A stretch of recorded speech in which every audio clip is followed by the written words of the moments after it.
Hello बच्चों, स्वागत है आप सभी का नवोदय ट्यूशन 2.0 में। तो आज की हमारी हिंदी की 4th क्लास होगी, जिसमें हम देखेंगे विशेषण। यानी विशेषण को बोलते हैं इंग्लिश में एडजेक्टिव। तो जितने बच्चे नवोदय की तैयारी करना चाहते हैं और वो ट्यूशन नहीं पढ़ पाते हैं या फिर कोई कोर्स नहीं खरीद पा रहे हैं, तो वो बच्चे इस चैनल से बिल्कुल फ्री में तैयारी कर सकते हैं। मैंने आप सभी बच्चों के लिए एक नया बैच स्टार्ट किया है, फ्री बैच है ये। इस बैच का नाम मैंने रखा है नवोदय बैच। तो ये बैच सभी बच्चों के लिए फ्री होगा जो बच्चे नवोदय सैनिक स्कूल और क्लास 6 से लेकर 10th तक पढ़ रहे हैं, तो वो सभी बच्चे इस चैनल से बिल्कुल फ्री में तैयारी कर सकते हैं। तो इस चैनल पर सबसे पहले इस क्लास में सबसे पहले मैं बताऊंगा विशेषण। तो आपको जो मैंने लिखाया है आप इसको लास्ट में या तो इसका स्क्रीनशॉट लेके बाद में भी लिख सकते हैं, या फिर वीडियो को रोक के आप इसको पूरा अच्छे से नोट कर सकते हैं। मैं आपका ज्यादा समय नहीं लूंगा क्योंकि आपके पास थोड़ा ही समय होगा, इसलिए मैं आपको बहुत ही कम समय में इस पूरी जानकारी को बता दूंगा। और ये चैप्टर हमारा विशेषण है आज का पूरा समाप्त हो जाएगा आज ही। और मैं आपको कुछ आज विलोम शब्द भी लिखाऊंगा, जैसा कि मैं आपको डेली 10 विलोम शब्द लिखाता हूं, और ये आपको अच्छे से याद जरूर होनी चाहिए क्योंकि जब ये आप पेपर में कर पाएंगे। तो सबसे पहले देखें हम विशेषण। विशेषण किसे कहते हैं? जो शब्द संज्ञा तथा सर्वनाम जो शब्द संज्ञा तथा सर्वनाम शब्दों की विशेषता बताते हैं। यानी कि ऐसे शब्द जो सर्वनाम यानी कि नाउन और प्रोनाउन की क्या बताते हैं? विशेषता, यानी कि उसकी क्वालिटी के बारे में बताते हैं, तो उसे क्या बोलते हैं हम? उसे हम विशेषण कहते हैं। यानी कि ऐसे शब्द जो संज्ञा तथा सर्वनाम शब्दों की विशेषता क्या बताते हैं? विशेषता बताते हैं, उन्हें हम विशेषण यानी कि एडजेक्टिव कहते हैं। ठीक है, तो आपको अच्छे समझ में आ गया होगा कि ऐसे शब्द जो संज्ञा तथा सर्वनाम जो शब्द होते हैं उनकी विशेषता बताएं, वो क्या कहलाएंगे? विशेषण कहलाएंगे, यानी कि एडजेक्टिव कहलाएंगे। इसके बाद में जैसे क्या हो सकता है, जैसे मैंने वो लिखा अच्छा, सुंदर, मेहनती, इस प्रकार इसमें क्या होंगे इसके एग्जाम्पल। ठीक है, तो एक नोट लगाया मैंने कि विशेषण जिन शब्दों की, यानी जो विशेषण होते हैं वो जिन शब्दों की विशेषता बताते हैं, यानी विशेषण जिन शब्दों की विशेषता बताते हैं उन्हें हम क्या बोलते हैं? उन्हें हम विशेष्य बोलते हैं। क्या कहते हैं? उन्हें हम विशेष्य। यानी कि ऐसे शब्द जो विशेषण की क्या बताएं, सॉरी, ऐसे विशेषण जो जिन शब्दों की जो क्या बताते हैं? विशेषता बताते हैं, उन शब्दों को हम क्या बोलते हैं? विशेष्य कहते हैं। जैसे हम एग्जाम्पल से समझेंगे अच्छे से। जैसे मैंने लिखा यहाँ पे अच्छा लड़का, मैंने यहाँ पे क्या लिखा? अच्छा लड़का। तो यहाँ पे जो अच्छा है वो क्या बता रहा है? विशेषता बता रहा है। किसकी विशेषता बता रहा है? वो यहाँ पे लड़के की, कि जो लड़का है वो कैसा है? अच्छा है। तो यहाँ पे यहाँ पे जो आपको अच्छा दिख रहा है ये क्या है? विशेषण है। ये क्या है? यहाँ पे विशेषण। और यहाँ पे आपको ये लड़का दिख रहा है ये क्या है? यहाँ पे विशेष्य का काम कर रहा है। किसका? विशेष्य। ठीक है, तो मुझे आप लगता है आपको समझ में आ गया होगा। यानी कि जिस नाम की विशेषता बताई जाएगी विशेषण के द्वारा उसे हम बोलते हैं विशेष्य। जैसे दूसरे एग्जांपल में जैसे देखें, मैंने बोला मेहनती आदमी, तो यहाँ पे जो मेहनती आपको दिख रहा है ये क्या है? विशेष्य है। क्या है ये? विशेष्य। और जो यहाँ पे आपको यहाँ पे मेहनती दिख रहा है ये क्या है? विशेषण है। ये क्या है? विशेषण। तो आपको अच्छे से ध्यान रखना है। यानी कि विशेषण जिस शब्द की आपको विशेषता बताएगा उस शब्द को ही हम क्या बोलेंगे? विशेष्य बोलेंगे। तो यहाँ पे जो मेहनती है वो किसकी विशेषता बता रहा है? आदमी की, कि आदमी कैसा है? मेहनती। तो इसका आंसर क्या हो जाएगा? यहाँ पे विशेष्य क्या होगा इसका? आदमी विशेष्य हो जाएगा। और जो मेहनती है वो क्या है? यहाँ पे एडजेक्टिव यानी कि विशेषण। तो मुझे लगता है कि आपको अच्छे से समझ में आ गया होगा जी। इसके बाद में हम बात करेंगे विशेषण के प्रकार। यानी कि जो विशेषण होता है वो कितने प्रकार का होता है? तो जो विशेषण होते हैं वो 4 प्रकार के होते हैं। कितने प्रकार के होते हैं विशेषण? 4 प्रकार के होते हैं। मैं आपको चारों जो मैंने लिखा है इनको बताऊंगा और उनके एग्जाम्पल भी बताऊंगा। तो देखो, सबसे पहले को बोलते हैं गुणवाचक विशेषण। क्या बोलते हैं? गुणवाचक विशेषण। मैं आपको इसकी डेफिनेशन नहीं बताऊंगा क्योंकि आपको डेफिनेशन कभी भी नहीं पूछेगा, तो मैं आपको इसको पूरा, लेकिन जो डेफिनेशन है इसकी मैं पूरा अच्छे से इसको आपको एक्सप्लेन कर दूंगा, यानी कि समझा दूंगा, और आपको कोई समस्या फिर नहीं होगी पहचानने में। तो गुणवाचक, गुण का मतलब एक तरह से होता है कि किसी व्यक्ति की क्वालिटी, इंग्लिश में क्या बोलते हैं गुण को? क्वालिटी।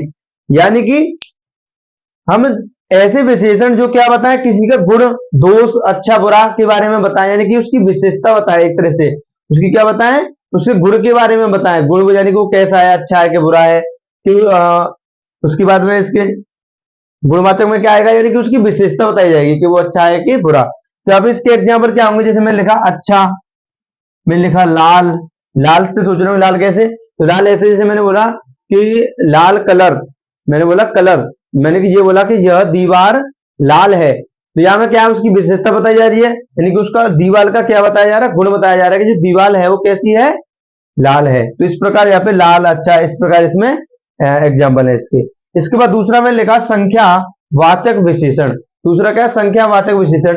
इसका तो आपको सीधा पता ही चल रहा है नाम से ही कि संख्या संख्या यानी कि अंक, जो संख्या होती है उसे हम जिसके अंतर्गत संख्याएं आएंगी उसे हम बोलते हैं संख्या विशेषण। उसे क्या बोलते हैं हम, संख्या वाचक विशेषण। जिसके अंदर जैसे क्या आएगा, जैसे 4, 5, 6, 7, 8, 9, 10, इस प्रकार जो संख्याएं होंगी वो किसमें आएंगी, संख्यावाचक विशेषण में आएंगी।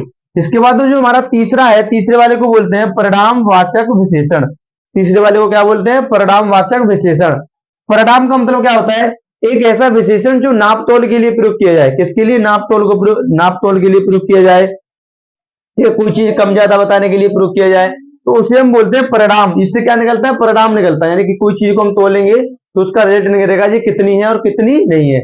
तो परिणामवाचक विशेषण में क्या आता है, यह आता है जैसे इसमें क्या आएगा, जैसे थोड़ा, कुछ, कम, बहुत, तो इसमें ये किस में आएंगे, सभी ये किस में आएंगे, परिणामवाचक विशेषण में आएंगे। इसके बाद जो लास्ट है हमारा चौथा विशेषण, इसे बोलते हैं सार्वनामिक विशेषण। इसे हम क्या बोलते हैं, सार्वनामिक विशेषण। सार्वनामिक का मतलब क्या होता है, ऐसे विशेषण जो सर्वनाम शब्दों, यानी जो ऐसे विशेषण जो सर्वनाम होते हैं और किसकी विशेषता बताते हैं, यानी कि नाउन की विशेषता बताएंगे यहाँ पे कुछ शब्दों की।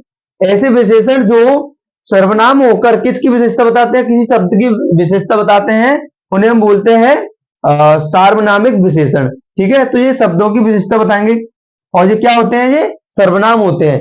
तो ये सर्वनाम होते हैं और ये किसकी विशेषता बताते हैं, किसी शब्द की। जैसे मैंने बोला यहाँ पे, जैसे यहाँ पे लिखा है यह, वे, ये, यहाँ पे कैसे काम करेगा इसका, जैसे उदाहरण कैसे मैंने आपको, जैसे मैंने बोला वे लोग, मैंने क्या बोला, वे लोग, तो यहाँ पे आपको पता है जो वे होता है क्या होता है, सर्वनाम होता है।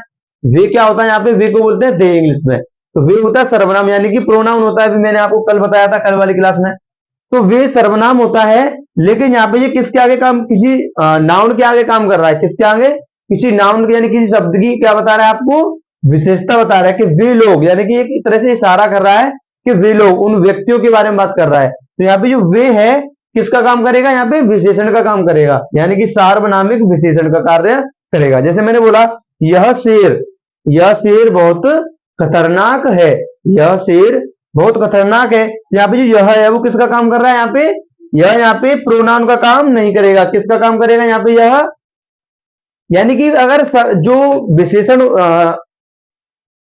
प्रोनाउन होते हैं, प्रोनाउन यानी कि सर्वनाम, जो सर्वनाम होते हैं अगर उनके पीछे कोई नाउन लग जाए, उनके पीछे कोई नाउन लग जाए तो वो किसका काम करते हैं, वहां पे विशेषण का काम कर रहे हैं। किसी का काम करते हैं, विशेषण का, इसलिए उन्हें सार्वनामिक के नाम से जाना जाता है। ठीक है, क्योंकि सर्वनाम से जुड़ा हुआ शब्द है ये सार्वनामिक। देखो सर्वनाम में भी ऐसे ही होता है और सर्वनामिक में किससे मिला हुआ शब्द है, ये सर्वनाम से मिला हुआ है, इसलिए यहाँ पे इसको क्या बोलते हैं, सार्वनामिक विशेषण कहते हैं।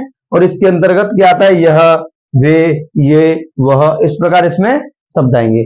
तो मुझे लगता है कि आपको अच्छी से जो मैंने पूरा विशेषण का जो चैप्टर है पूरा समाप्त किया, विशेषण के बारे में फुल इंफॉर्मेशन दी। और ये आपको पेपर में, यानी जो गद्यांश आता है उससे प्रश्न पूछ लेगा, वहां पे कुछ सेंटेंस दे देगा और वहां पे पूछ लेगा आपसे कि बताओ कि ये क्या है, विशेषण है कि सर्वनाम है कि संज्ञा है कि क्रिया है, और वहां पे आपको इसका आंसर बताना होता है बस, और कुछ भी इसमें नहीं होता है। जब हम पैसेज करेंगे, मैंने आपको एक पैसेज करवा भी दिया है दूसरी क्लास, यानी जो डे 2 था उसमें मैंने एक पैसेज करवाया था और उसमें बताया था कि आपको जो पेपर में जो पैसेज मिलेंगे, यानी कि जो गद्यांश मिलेंगे, उनको हमें कैसे करना चाहिए, वो मैंने आपको पूरा सिखा दिया है। और इसीलिए मैं आपको ये बता रहा हूं यहाँ पे, क्योंकि इनसे आपको प्रश्न पूछ लेता है। ठीक है, तो आपको ये अच्छे समझ में आ गया होगा। अगर आपको अच्छे समझ में आ रहा हो तो वीडियो को लाइक जरूर कर देना, और जो मुझे चैनल से नए जुड़े हुए हैं वो चैनल को सब्सक्राइब करके और बेल आइकन को दबा के अच्छे से अपनी तैयारी करना। ठीक है, तो इसके बाद हम देखेंगे विलोम शब्द। इसके बाद हम क्या देखेंगे, विलोम शब्द। तो मैं आपको 2 क्लासों में, यानी कि हमारी जो विलोम शब्द की, मैं आपको जो मैंने जब गद्यांश कराया था उसमें विलोम शब्द नहीं लिखाए थे, लेकिन मैंने जब सर्वनाम करवाया था, संज्ञा करवाया था और ये विशेषण, मैं आपको इसमें क्या लिखा रहा हूँ, विलोम शब्द। तो आपको ये विलोम शब्द अच्छे से याद करने में, याद भी यहाँ पे करवाता हूँ, जिससे कि आपको बाद में जब याद करोगे आप तो आपको कोई समस्या ना हो। ठीक है, तो देखते हैं सबसे पहले हमारा विलोम शब्द क्या है। सबसे पहला है हमारा कम। अब आपको कम का विलोम शब्द बताना है। विलोम शब्द का मतलब मैंने आपको बताया था उल्टा, एक तरह से विपरीत। क्या होता है इसका मतलब? विपरीत। तो कम का उल्टा यानी विपरीत यानी विलोम शब्द क्या होगा? ज्यादा। कम का क्या होगा? ज्यादा। इसके बाद मैंने बोला दिन। दिन का उल्टा क्या होगा? रात। दिन का उल्टा क्या हो जाएगा? रात। ये तो सरल है। इसके बाद मैंने बोला अनुरक्ति। अनुरक्ति का मतलब उल्टा आपको बताना है। अनुरक्ति का हो जाएगा विरक्ति। आपको कोई ऐसे कोई कठिन लग रहा है तो उसको आपको क्या कर लेना है? उसके आगे आपको एक स्टार बना देना है और उसको यानी कि और जो नॉर्मल याद ये कर रहे हो आप, उसको उन सभी से ज्यादा याद करो और आपको वो अच्छे से याद हो जाएगा। ठीक है, क्योंकि इसमें कुछ के तो मीन अच्छे से निकल आते हैं लेकिन कुछ आपको याद ही यानी कि रटने पड़ते हैं, एक तरह से याद ही करने पड़ते हैं। तो अनुरक्ति में क्या है? अनुरक्ति को आपको सीधा बताना है विरक्ति। देखो पीछे वाले शब्द तो इसमें सेम है। इसमें अनु का क्या हो जाता है? वी हो गया। यहाँ पे क्या होगा? अनु का वी। यानी अनुरक्ति का क्या हो जाएगा? विरक्ति। आपको 3-4 बार बोल लेना है और आपको याद हो जाएगा। अनुरक्ति का विरक्ति, अनुरक्ति का विरक्ति। इस प्रकार इसके बाद देखेंगे अवनज। अवनज का मतलब क्या होता है? और उन्नत। देखो अवनज एक तरह से बोले है कि कोई व्यक्ति है, कैसा है? नया नया है, उसके पास ज्यादा पैसा नहीं है और वो कैसा है? यानी कि एक तरह से नॉर्मल बंदा है, अब उसके पास ज्यादा पैसा नहीं है, तो इसका उल्टा हो जाएगा उन्नत। उन्नत का मतलब होगा जो व्यक्ति, उन्नत का मतलब एक तरह से मान लो कि उसके पास पैसा है बहुत सारा आया।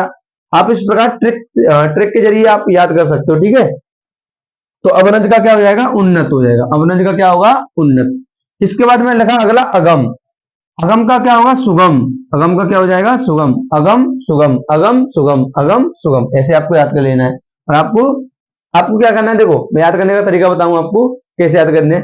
जैसे मान लो आपको ने आज से लिखे तो आप इनको अब याद करना है। जैसे आप क्लास में याद तो ही रहे होंगे आपको, इसके बाद में जब क्लास समाप्त हो जाए, जब एक बार और देख लो 4-5 मिनट में, उसके बाद शाम को देख लो, फिर सुबह देख लो। आपको 3-4 दिन ऐसे ही देख लेने हैं ये, और आपको क्या हो जाएंगे? पक्के अच्छे से याद हो जाएंगे। ठीक है, इसके बाद में अगला है हमारा अग्रज।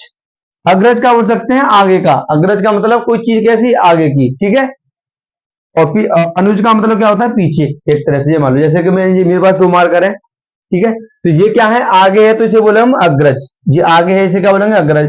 और ये पीछे है, ये कहां पे? पीछे, तो इसे क्या बोलेंगे? अनुज। इस प्रकार आप ट्रिक के जरिए से अग्रज से आपको क्या दिख रहा है? सीधा आगे। अग्रज आगे, अनुज पीछे। इस प्रकार इसका यहाँ पे आंसर हो जाएगा।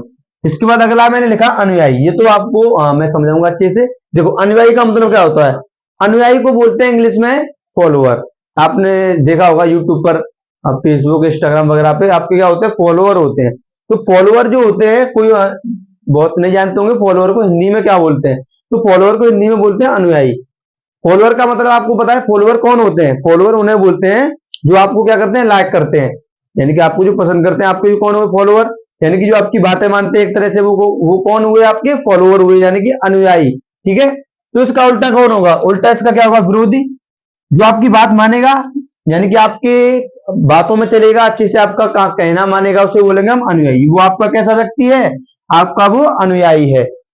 अगर यहाँ पे आपका वो कोई बात नहीं मान रहा है, आपको हमेशा आपके लिए हमेशा गलत शब्द बोलता है, उस शब्द को बोलते हैं आपका हम विरोधी। वो शब्द कौन होगा? वो क्या होगा आपके लिए? विरोधी होगा। वो कौन होगा आपके लिए? विरोधी होगा। कौन होगा? विरोधी। उसके बाद में मैं लिखा अतुल। एक ऐसी चीज जो कैसी है? अतुल। अतुल का मतलब उसका कोई मूल्य नहीं है, बहुत ही मूल्यवान चीज है। वो कैसी चीज है? बहुत ही मूल्यवान, यानी कि बहुत ही एक तरह से बोल सकते हैं बहुत ही अच्छी चीज है और जिसकी सभी को जरूरत पड़ती है। यानी कि कैसी चीज है? वो अतुल, यानी कि जिसका कोई मूल्य ना हो, उसे बोलते हैं हम अतुल। और तुल्य का मतलब क्या होता है? ना के बराबर। तुल्य का मतलब ना के बराबर, जिसकी वैल्यू बहुत ना के बराबर हो उसे बोलते हैं हम तुल्य। ठीक है, जिसकी बहुत ज्यादा वैल्यू हो उसे बोलते हैं अतुल। जिसकी कोई वैल्यू ही नहीं है, कोई उसका मतलब ही नहीं है, उसको बोलते हैं तुल्य, ना के बराबर। इसके बाद में अगला है हमारा मूल्यवान। तो मूल्यवान शब्द जो मैंने आपको वहां पे भी कराया था, जब पैसेज बताया था मैंने, तो वहां पे आपको इसका पूछा था कि मूल्यवान का विलोम शब्द बताओ। तो वहां पे मूल्यवान का विलोम शब्द क्या था? मैंने आपको बताया था अमूल्यवान। इसमें देखो मूल्यवान में केवल अ लगा है और पीछे वाला सेम है बिल्कुल। तो मूल्यवान का मतलब मैंने बताया था आपको, कोई ऐसी चीज जो कैसी हो? मूल्यवान हो, बहुत ही उपयोगी हो। उसी का उल्टा बोलेंगे तो कैसी चीज होगी वो? जिसका कोई मूल्य ना हो। तो मूल्यवान का हो जाएगा अमूल्यवान। इसके बाद में लास्ट है हमारा अथ। अथ का मतलब क्या होता है? अथ का मतलब होता है एक तरह से कोई चीज है यानी कि कोई चीज नॉर्मल तरीके से प्रयोग की जा रही है, यानी कि उस चीज की कमी है। एक तरह से इसको मुझे मान सकते हो, अत का मतलब मान सकते हो कमी, और अत का मतलब मान सकते हो बहुत ज्यादा। यानी कि कोई काम है, जैसे मैंने जैसे मैं कोई काम कर रहा हूँ, मैं उसको नॉर्मल कर रहा हूँ, अब धीरे धीरे से अच्छे से कर रहा हूँ बस, और उसको ज्यादा मतलब ज्यादा ध्यान नहीं उस पर मेरा, तो उसे बोलेंगे हमारा अर्थ बोलेंगे। और मैंने उस काम में अपना पूरा जीवन झोंक दिया, यानी कि वो बहुत अच्छे से कर रहा हूँ उसको, उसमें ही लगा रहता हूँ 24 घंटे, तो उसको मैंने क्या कर दिया, उस काम के लिए मैंने अति कर दी, यानी कि मैंने क्या कर दिया, अति कर दिया, यानी कि बहुत ज्यादा काम में कर रहा हूँ वहां पे, तो अत का हो जाएगा उल्टा इत। अत का क्या होगा, इत। ठीक है, आप इस प्रकार समझ सकते हो इसको। ठीक है, तो अत का उल्टा क्या होगा, इत होगा। अत का उल्टा क्या होगा, इत। तो मुझे लगता है कि आपको अच्छे से समझ में आ गया होगा। अगर आपको फिर भी कोई भी जो मैंने बताया यहाँ पे पूरा बोर्ड पे, अगर इसमें से कुछ भी अगर समझ में नहीं आया हो, तो आप सभी बच्चे मुझे दोबारा से यानी कि कमेंट करके पूछ सकते हैं, मैं आपको कमेंट में बता दूंगा, या फिर आप कमेंट में पूछना और अगली क्लास में मैं आपको इसका आंसर बता दूंगा, या फिर कमेंट में ही आपको इसका आंसर मैं बता दूंगा कि आपको ये कैसे करना चाहिए। ठीक है, तो मैं आपको कल क्लास में बताऊंगा कि आपको जो विलोम शब्द हैं और इनका अच्छे से याद करने का तरीका भी बताऊंगा, जिससे कि आपको ये बहुत जल्दी से याद हो जाएंगे। तो आप सभी बच्चे कल की क्लास को जरूर लेना, जिसमें कि मैं बताऊंगा बहुत अच्छे से आपको कि विलोम शब्द आपको किस प्रकार याद करनी चाहिए कि आपको बहुत जल्दी से याद हो जाए, और जो डेफिनेशन वगैरह भी होती है इनको भी कैसे याद करना चाहिए कि ये आपको बहुत अच्छे से बहुत जल्दी से याद हो जाए। ठीक है, तो इसी के साथ अपनी वीडियो को मैं समाप्त करूंगा, आपका ज्यादा समय नहीं लूंगा। तो आपको क्या करना है, इस सभी जो मैंने करवाया है इसको अच्छे से नोट करना है, अपनी फेयर बनानी है, एक तरह से नोट बनाने अपने, और उनमें आपको इनको अच्छे से नोट करना है। ठीक है, क्योंकि अगर आप नोट नहीं करोगे तो आपका रिवीजन नहीं हो पाएगा, और आप याद नहीं कर पाओगे तो आप पेपर में भी आंसर नहीं दे पाओगे। ठीक है, तो आप सभी बच्चे इसको जल्दी से अच्छे से नोट करना। मैं अभी बोर्ड के सामने से हट जाऊंगा, और आप क्या करना, जो बच्चे नोट नहीं करें वो स्क्रीनशॉट ले लेना और बाद में भी नोट कर सकते हैं, या फिर वीडियो को रोक के यहीं पे भी नोट कर सकते हैं। तो अगर वीडियो अच्छी लगी हो तो वीडियो को लाइक कर देना, और जो बच्चे नए जुड़े हैं चैनल से और नवोदय सैनिक स्कूल और क्लास 1 से लेकर 10th तक पढ़ रहे हैं, तो वो बच्चे इस चैनल से बिल्कुल फ्री में तैयारी कर सकते हैं, और नवोदय सैनिक स्कूल वाले तो बच्चे स्पेशली इस चैनल से बिल्कुल फ्री में तैयारी कर सकते हैं, आपको कोई भी कोर्स खरीदने की आवश्यकता नहीं है। तो अब हम कल मिलेंगे। ठीक है, तो वीडियो को ज्यादा से ज्यादा शेयर कर देना उन बच्चों के लिए जो बच्चे नवोदय की तैयारी करना चाहते हैं और ट्यूशन नहीं पढ़ पाते हैं। ठीक है, तो वीडियो को अच्छी लगी तो वीडियो को लाइक कर देना। सभी को जय हिंद, वंदे मातरम।